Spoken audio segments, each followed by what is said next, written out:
Spy Smasher is a 12-chapter film serial from Republic Pictures that made its debut in 1942. Spy Smasher is an example of superhero serials at their very best. Yet another superhero from the Fawcett Comics stable, Spy Smasher first appeared in WHIZ Comics number 2, and was created by the same guys that brought Captain Marvel to life, C.C. Beck and Bill Parker. And just like Captain Marvel, the character was popular enough to receive his very own comic book title in 1941. Spy Smasher is essentially an interventionist fantasy that takes place in an isolationist era. He was fighting Nazis and smashing Axis spies before the U.S. ever joined the Allies, whereas most superheroes' secret identities protect their family or loved ones from villainous retribution. In this era, prior to U.S. involvement in World War II, Spy Smasher's costumed identity serves as a responsible protector of America itself. The film starred Kane Richmond, who does double duty portraying both Alan Armstrong, aka Spy Smasher, as well as his twin brother, Jack Armstrong. He would later go on to play the Shadow in a trio of films, starting with The Shadow Returns. With the exception of the one new character added to the serial, that of Spy Smasher's twin brother Jack, the film's characters are all basically derived from the original comics.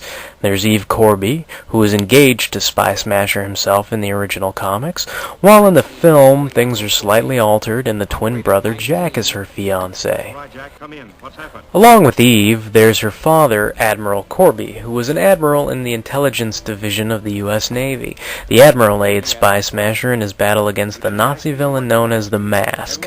The Mask's attacks on America begin with an attempt to flood the country with forged money and destroy the economy. With this initial attempt foiled by Spy Smasher, the Mask continues with other attacks, including destroying planes, oil, and munitions intended for Britain. In the pages of WHIZ Comics, the Mask would torment Spy Smasher and his cast for 14 issues before being killed by a temporarily brainwashed Spy Smasher.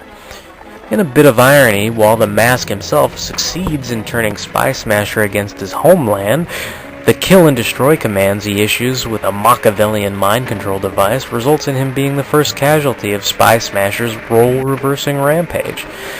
This followed in WHIZ Comics having a 3-part Captain Marvel vs. Spy Smasher story, where upon the conclusion the ill effects of the brainwashing were reversed. The secret Nazi craft, called the Batplane, serves as a suitable stand-in for the Gyro Sub, Spy Smasher's plane from the comics. Personally, I think the Gyro Sub is the great-grandpa to other famous superhero ships like Blue Beetle's Bug or Night Owl's Archimedes.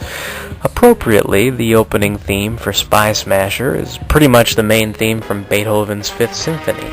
During World War II, the fifth was used to signify V for victory because of its resemblance to the Morse code signal for V. After World War II concluded, Spy Smasher went by the name Crime Smasher. Once DC Comics got the rights to publish Fawcett Comics characters in 1972, Spy Smasher would appear occasionally in both Justice League and the Power of Shazam comics.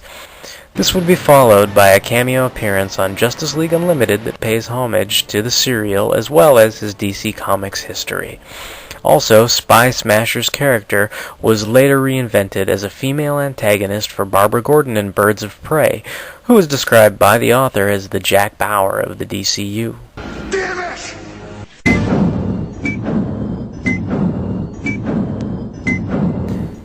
This film has some of the best stunt work I've ever seen in a serial. Whereas most serial fights might look sloppy, especially with a caped superhero, the fights in Spy Smasher are leagues above the rest. The motorcycle and car chases are exciting, and the cliffhangers are damn awesome.